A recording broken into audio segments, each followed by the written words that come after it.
अस्सलामुअलैकुम। टेलीस्कूल के इस एजुकेशन प्रोग्राम में खुशामदीद।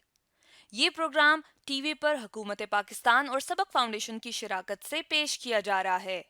इसके लेसन्स पाकिस्तान के तमाम तालीमी बोर्ड बशमूल कैम्ब्रिज के सिलेबस के मुताबिक तैयार किए गए हैं, जिसमें एजुकेशन कंटेंट सबक फाउंडेशन प्रोवाइड कर रही है। सबक फाउंडेशन की वेबसाइट सबक.pk पर केजी से 12वीं जमात तक वीडियोस और प्रैक्टिस टेस्ट बिल्कुल मुफ्त दस्तियाब हैं। फिज़िक्स लेसन में आज हम मोशन ऑफ आर्टिफिशियल सैटेलाइट के टॉपिक को डिस्कस करेंगे, जो कि federal board Punjab KPK Cambridge की class 9th chapter number 5 gravitation में मौजूद है। और यही टॉपिक बलूचिस्तान और सिंध की 9th क्लास में भी मौजूद है। इन वीडियोस को सुनने के बाद, देखने के बाद आपको इस चीज़ की अहमियत का अंदाज़ा हो जाना चाहिए कि न्यूटन लॉ ऑफ ग्रेविटेशन कितना इम्पॉर्टेंट है मोशन ऑफ सैटेलाइट को स्टडी करने के लिए। आज के फिज़िक्स के लेसन और इससे मुंसलिक वीडियोस को घर बैठे देखने के लिए आप सबक.pk की वेबसाइट पर जा सकते हैं। यहाँ पर तमाम बोर्ड्स की 9वीं से 12वीं जमात तक फ़िज़िक्स के सारे टॉपिक्स पर वीडियोस और प्रैक्टिस टेस्ट बिल्कुल मुफ्त मौजूद हैं। इनके ज़रिए आप अपने कंसेप्ट को पुख्ता करके इम्तिहानात में शानदार नंबर हासिल कर सकते हैं। आर्टिफिशियल सैटेलाइट यानी अगर हम मून को देखें, जो कि हम देखते ही हैं, तो ये इसकी जो अगर मोशन को देखें तो ये बेसिकली एक हमारे पास नेचुरल सैटेलाइट, यानी ये हमारी ज़मीन के गिर्द जो है वो घूम रहा है एक सर्कुलर ट्रैक में इस तरह से, जो कि एक हम कहते हैं नेचुरली जो है इस तरह से इसको ये पाथ मिला हुआ ये मूव कर रहा है। अब अगर हमने खुद अगर किसी ऑब्जेक्ट को इस तरह से सैटेलाइट में भेजना है, यानी हम ये चाहते हैं कि हम इसको स्पेस में भेजें और ये एक आर्टिफिशियल सैटेलाइट के तौर पर रहे, तो उसके लिए हमें क्या करना होगा। यानी चले हम इस तरह से बात करते हैं कि हम ये जानते हैं कि ज़मीन हर ऑब्जेक्ट को अपनी तरफ खींच रही है, यानी इसकी एक ग्रेविटेशनल फील्ड है, और जितना हम इससे ऊंचाई पे जाते हैं उतनी ग्रेविटेशनल फील्ड की जो हम कह सकते हैं स्ट्रेंथ है, उसकी जो ताकत है वो कम हो जाती है। यानी हम इस तरह से अब यूं बात करते हैं कि अगर न्यूटन ही के मुताबिक, उनके मुताबिक ये बात थी कि अगर एक मिसाइल को जो है एक ख़ास हाइट से फायर किया जाए, यानी फर्ज करें मैं ज़मीन से बहुत हाइट पे चला जाता हूँ, बहुत हाइट पे अगर यहाँ पे चला जाता हूँ और अगर मैं एक यहाँ से फायर करता हूँ, तो वो जो मिसाइल है उसके ऊपर ग्रेविटी असर करेगी और आस्ता आस्ता आस्ता आस्ता आस्ता ये क्या होता है, डाउन डाउन डाउन डाउन होता होता ज़मीन पे आके गिरेगा। लेकिन अगर हम एक और ख़ास इतनी हाइट पे चले जाएं कि जहाँ पर ग्रेविटी इस पे असर तो करे, लेकिन इसको अपनी तरफ ज़मीन अपनी सेंटर की तरफ खींचे तो सही, लेकिन ये सेंटर पे आ गिर ना सके, यानी ये सेंटर पे ना, ये उसको कोशिश करे कि ये सेंटर की तरफ आए। यानी फिर हम इसका मतलब दूसरे अल्फाज में ये कह रहे हैं कि अगर हम एक सेंट्रीपिटल फोर्स जनरेट कर दें और इतनी हाइट पर ले आए ऑब्जेक्ट को कि वो उधर जो जी की वैल्यू होती है हमारे पास, जैसे हम जानते हैं जी की वैल्यू हाइट पर आने पर, जमीन से ऊपर जाने पर कम हो जाती है, तो यहाँ पे इतनी कम है कि अब बॉडी को वो जमीन अपनी तरफ खींच तो रही है, लेकिन वो उसके ऊपर आके गिरती नहीं है, बल्कि उसके गिर्द गोल घूमना शुरू कर देती है। तो इस तरह से जो और पार्टिकल हम इस तरह से जमीन के गिर्द खुद भेजकर एक खास हाइट पर इस तरह से रिवॉल्व करवाने शुरू कर देते हैं, एक सर्कुलर पाथ है, वो पार्टिकल या वो जो हमारे पास एक ऑब्जेक्ट होता है वो आर्टिफिशियल सैटेलाइट कहलाता है, और वो इस तरह से मूव करना शुरू कर देता है। यानी हमें एक पूरी बात समझ में आती है कि एक यहाँ पर एक हाइट, अब वो हाइट हम कैसे, अब यहाँ पर कोई इतना ऊंचा कोई दरख्त या इतनी ऊंची कोई बिल्डिंग नहीं है कि हम उस पर चढ़ें और ऑब्जेक्ट को यहाँ से छोड़ें। तो फिर रॉकेट को कंस्ट्रक्ट किया गया। हमने देखा कि एक रॉकेट जिसके अंदर के बहुत सा फ्यूल भर दिया जाता है और फिर उसके जो फ्यूल को जब बर्न किया जाता है तो उसके जो पार्टिकल्स होते हैं, गैस पार्टिकल, वो एक मोमेंटम से डाउनवर्ड मूव करते हैं, और फिर हमने पढ़ा था कि एक सिस्टम में, एक आइसोलेटेड सिस्टम है, जो टोटल मोमेंटम बिफोर क्लोजन होता है वही आफ्टर होता है, यानी एक बॉडी को एक मोमेंटम मिलता है, ये उस मोमेंटम से ऊपर मूव करती है और फिर जमीन की ग्रेविटी को, यानी उसके मुखालिफ सिमत में निकलते निकलते अपवर्ड निकलते निकलते एक खास हाइट पे पहुंच जाती है, जहां पर कि ग्रेविटेशनल फोर्स होती तो है लेकिन इतनी कम होती है कि फिर वो इस ऑब्जेक्ट को वो खींचती तो है अपनी तरफ, लेकिन उसको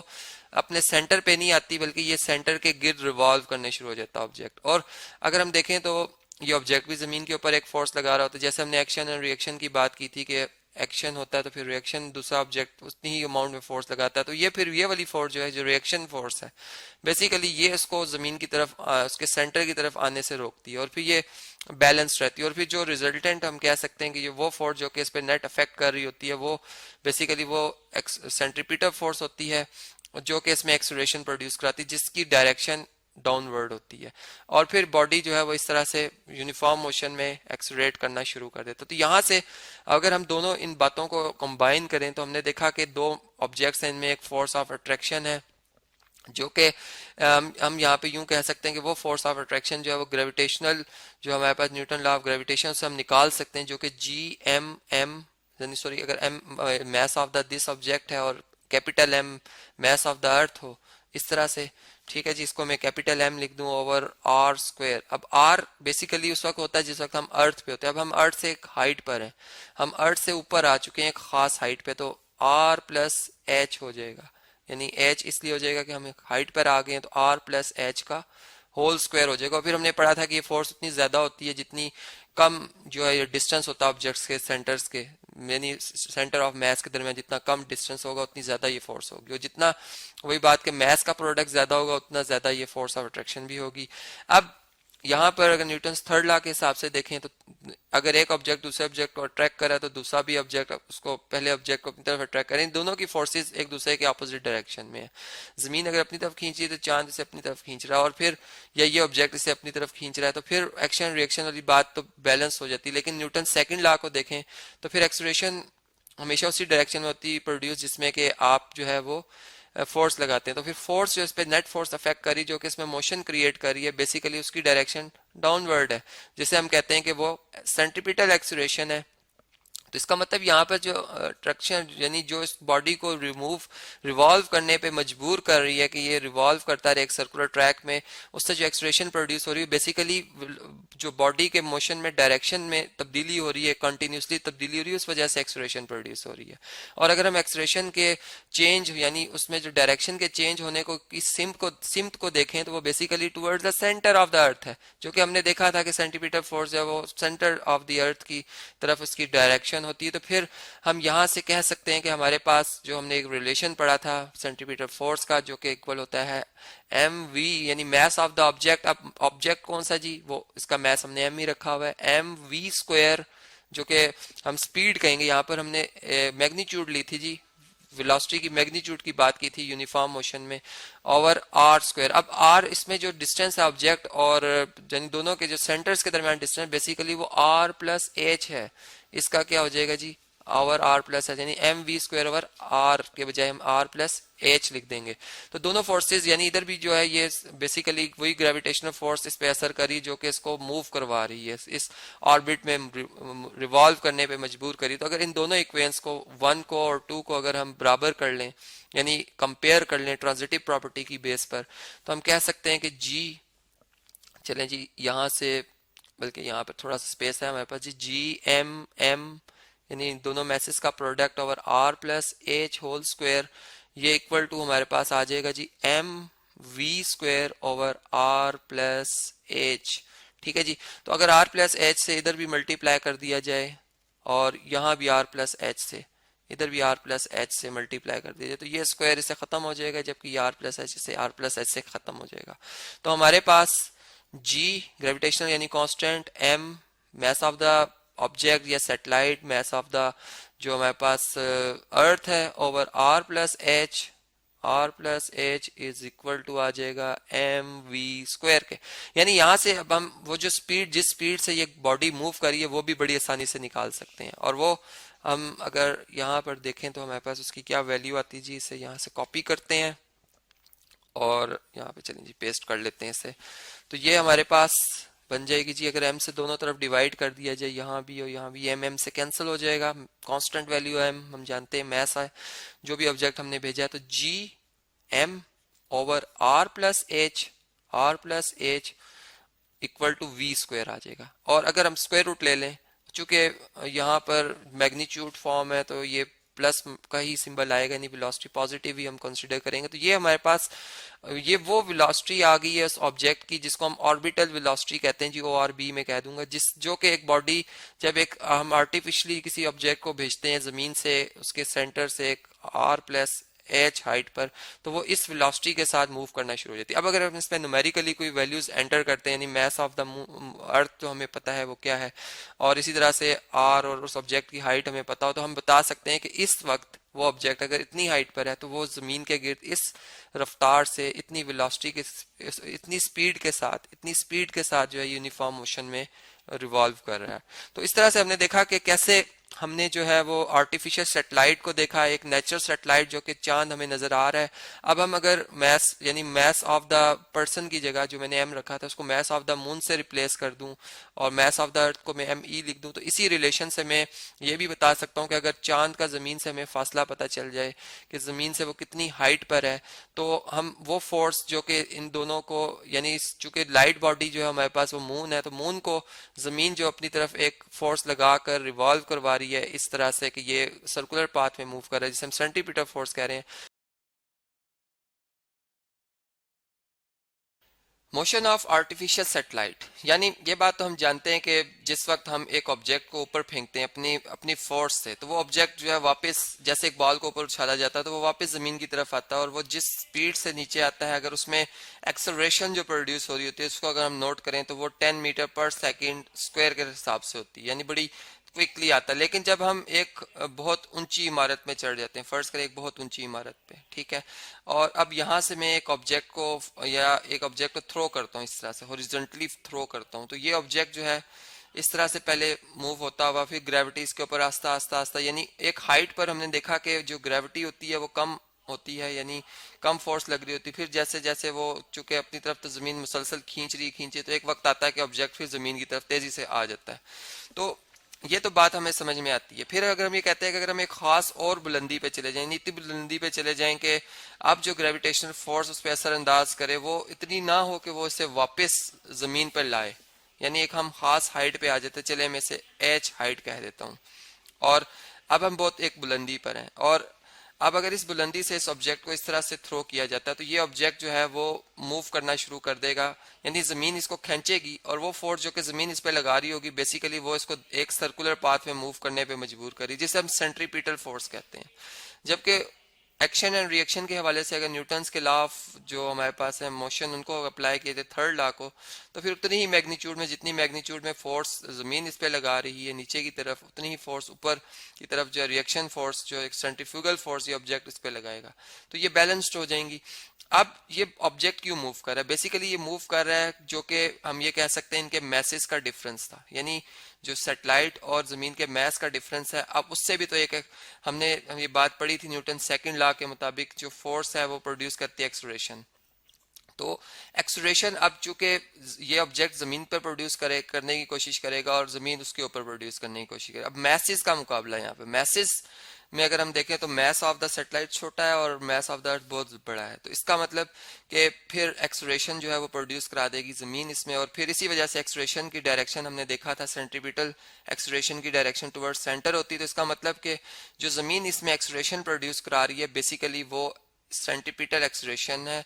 और वो फोर्स है सेंट्रीपिटल फोर्स, यानी वो जिसको मैंने कहा था कि जो जमीन इस पे फोर्स लगा रही, बेसिकली वही फोर्स इसमें एक्सलरेशन भी प्रोड्यूस कर रही है। और वो एक्शन एंड रिएक्शन वाली बात भी हमें यहाँ पे कंप्लीटली समझ आ जाती है कि किस तरह से वो होते बिल्कुल बराबर ही हैं, लेकिन यहाँ पे मैसेज का डिफरेंस है। तो फिर एक बॉडी इस तरह से रिवॉल्व करना शुरू हो जाती है। तो ये बेसिकली ये बॉडी जो कि जमीन के गिर्द रिवॉल्व कर रही है, जो कि हमने खुद इसको भेजा जमीन से एक हाइट पर,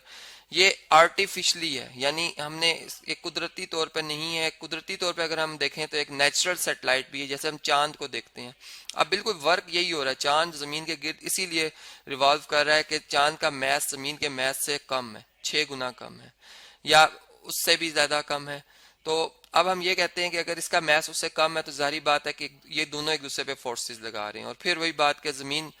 क्या मैस ज्यादा होने की वजह से ये एक्सीलरेशन इसमें प्रोड्यूस करा देगी चांद में, जबकि जमीन जो है जमीन में भी ये कोशिश करता है, लेकिन वो इतनी एक्सीलरेशन नहीं होती कि वो हमें बज़ाहिर महसूस हो कि जमीन एक्सीलरेट कर रही है। तो फिर इस तरह से अगर हम देखें तो जमीन अपने एक्सिस के गिर्द तो रिवॉल्व कर रही होती है, लेकिन जो चांद है वो अपने एक्सिस के गिर्द भी रिवॉल्व करता है और साथ में जमीन के गिर्द एक सर्कुलर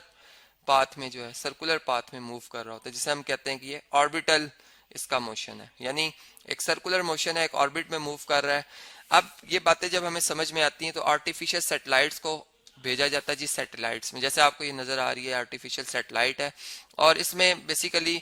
ये जैसे एक एंटीना काम करता है, टीवी का एंटीना, जिसको अगर हम एक बहुत ऊंची हाइट पर रखते हैं तो हम इससे दूर दूर के सिग्नल खींच सकते हैं। यानी हम बुलंदी पे रखने का मकसद यही होता है कि जैसे हम बुलंदी पे हम खुद चढ़ जाएं तो हमें दूर दूर से चीज़ें नज़र आना शुरू हो जाती हैं। तो इसी तरह ये आर्टिफिशियल सैटेलाइट को एक बुलंदी पर ले जाया जाता है, और फिर इसको यानी इस पे हमने देखा कि एक ऑब्जेक्ट को आप जब एक हाइट पे लेके जाते हैं तो अगर जमीन से कम हाइट पे लेके जाएंगे, यानी इतनी हाइट पे ले जाएं कि ये रिवॉल्व करना शुरू कर दे, तो जो सबसे लीस्ट हाइट पर होगा ऑब्जेक्ट वो तेजी से, यानी उसकी जो यूनिफॉर्म मोशन होगा लेकिन वो बहुत तेजी से अपना जमीन के गिर्द चक्कर कंप्लीट कर लेगा एक। लेकिन जो थोड़ा दूर हाइट पे, ऊंची और हाइट पे चला जाएगा, उस वो भी जमीन के गिर्द चक्कर कंप्लीट करेगा, लेकिन उसकी स्पीड जो है वो पहले वाले ऑर्बिट वाले जो हमने अभी सैटेलाइट की बात की ऑब्जेक्ट की स्पीड से, उससे थोड़ी स्लो हो जाएगी, यानी वो देर में अपना एक चक्कर कंप्लीट करेगा। इसी तरह अगर हम चांद की बात करें जो कि एक नेचुरल हम कह सकते हैं एक सैटेलाइट है, तो वो जो जमीन के गिर्द अपना एक चक्कर कंप्लीट करता है वो 27.3 डेज में कंप्लीट करता है। यानी ये अगर हम देखें तो हमें जब हम इस्लामिक ईयर्स की मंथ्स की बात करते हैं तो हम कहते हैं कि ये 29 या 30 डेज का होता है। अब वो इस वजह से होता है कि जी हमें चूंकि जब रिफ्लेक्शन होती है, यानी सूरज की रोशनी जब चांद पे पड़ती है और चांद से रिफ्लेक्ट करके हमें नजर आती है, तो हमें चूंकि उस वक्त चांद जब अपना वन कंप्लीट रेवोल्यूशन कंप्लीट करता है तो वो उस पोजीशन पे आ जाता है हमसे कि हमें जब उससे रिफ्लेक्ट करके सूरज की रोशनी रिफ्लेक्ट करके हम तक आती है तो वो हम पर कोई इमेज नहीं शो करता, यानी हमें चांद बज़ाहिर नजर नहीं आ रहा होता उन दिनों। और हमें उसी दिन नजर आता है जब वो एक खास उसका पोर्शन जो है वो इतना ब्राइट होता है कि हमें उसका कोई हमारी आंख से वो इमेज नजर आए, यानी एक प्रोमिनेंट इमेज नजर आए, जो कि एक बिल्कुल एक फिजिक्स में अगर हम देखें तो इसके हमें रीजन मिलते हैं। और फिर हमें वो चांद बारीक सा नजर आता है तो हम कहते हैं कि वो जो है वो चांद यानी इस दफा 29 डेज का मंथ है या 30 का। तो इस तरह से ये बातें भी हमें पता चलती हैं। और फिर हमने देखा कि एक आर्टिफिशियल सैटेलाइट जो है अगर उनको यानी खास हाइट पे भेजा जाए तो वो फिर जमीन के गिर्द जिस स्पीड से मूव करना शुरू कर देती है, यानी अगर मैं स्पीड का एक रिलेशन यहाँ पे निकालूं तो मैं जानता हूं कि ग्रेविटी तो जमीन की यानी ग्रेविटेशनल जो फोर्स है वो तो हर हाइट पे एक्ट कर रही है, यानी वो बात अलग है कि वो कम कम कम कम होती जा रही है। अब ये बॉडी रिवॉल्व कर रही है भी तो ग्रेविटी ही की वजह से रिवॉल्व कर रही है। तो मैं ये कहता हूँ कि फर्ज करें इस ऑब्जेक्ट का अगर मैस m1 है, जबकि mass of the earth capital M है, या E भी कर लेते हैं साथ में, और ये एक खास हाइट पर है जिसे मैं h हाइट कह देता हूँ, ठीक है, जो कि मैं यहाँ पे शो भी की है। तो हम ये बात जानते हैं कि हमारे पास जो रिलेशन है जी सेंट्रीपिटल फोर्स का वो क्या होता है जी, मैस ऑफ द ऑब्जेक्ट जो कि m1 है, वेलोसिटी ऑफ द ऑब्जेक्ट का square divided by distance between the centre point, central point of the, यानी जहां से फोर्स लगाई जा रही है, तो फोर्स जमीन लगा रही है अपने सेंटर से, और ऑब्जेक्ट का सेंटर से और जमीन के सेंटर तक का जो फासला है वो अगर हम देखें तो पहले तो हम रेडियस कवर करेंगे अर्थ का r, और फिर जितनी बुलंदी पर है हाइट कवर करेंगे, तो r प्लस एच आ जाएगा हमारे पास ये, ठीक है जी। ये बात तो हमें समझ में आती है। फिर साथ में हम ये जानते हैं कि इस वक्त एक ऑब्जेक्ट का अगर मैस m1 है, इस पे ग्रेविटेशनल फोर्स भी असरअंदाज हो रही है जिसे मैं g हाइट h पे कह देता हूँ, जो कि जितनी भी होगी तो सही, हम इसे कहते हैं। फिर इस हिसाब से इस पे जो फोर्स इस वक्त लग रही है, यानी जिसे मैं वेट कहता हूँ, बेसिकली मैं वेट कहूंगा इस फोर्स को, जिसे हम वेट ऑफ द ऑब्जेक्ट कहेंगे,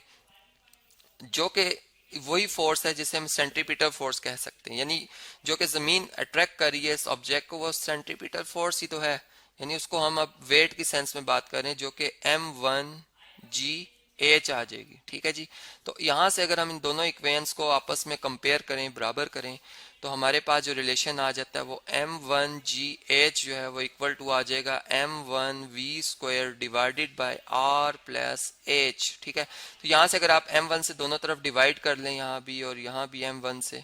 तो ये m1 इस m1 से कैंसिल हो जाएगा, ठीक है, यहाँ से m1 इससे कैंसिल हो जाएगा। तो हमारे पास जो रिलेशन बच जाएगा अगर हम चलें उसे अब लिख लें तो हमारे पास g h, ठीक है, और इक्वल टू यहाँ पर हमारे पास क्या आ जाएगा जी, v square over r plus h, ठीक है। अब r प्लस h को इधर आकर gh से मल्टीप्लाई कर दें आप, तो हमारे पास v स्क्वायर, यानी हमें सिमेट्रिक प्रॉपर्टी भी साथ ही लगा रहा हूँ जी, r plus h into G H आ जाएगा, नहीं हाइट, जो हाइट पे उसकी उस वक्त जो है वो भी जो भी ग्रेविटेशनल फोर्स लग रही, जो कि आप इसके थॉरली लेक्चर देख सकते हैं कि हम कैसे ग्रेविटेशनल एक्सलेरेशन की वैल्यू हाइट पे निकाल सकते हैं। इसका एक बाकायदा मैंने फार्मूला ड्राइव किया था, वहां से देख सकते हैं। अब यहाँ पे स्क्वायर रूट ले लें तो ये आप जी एच जो भी स्पेसिफिक हाइट पर ग्रेविटेशन एक्सलेरेशन होगी, इसको आप मल्टीप्लाई कर देंगे radius of the earth plus height of the object, जो कि इस आर्टिफिशियल सैटेलाइट की हाइट है।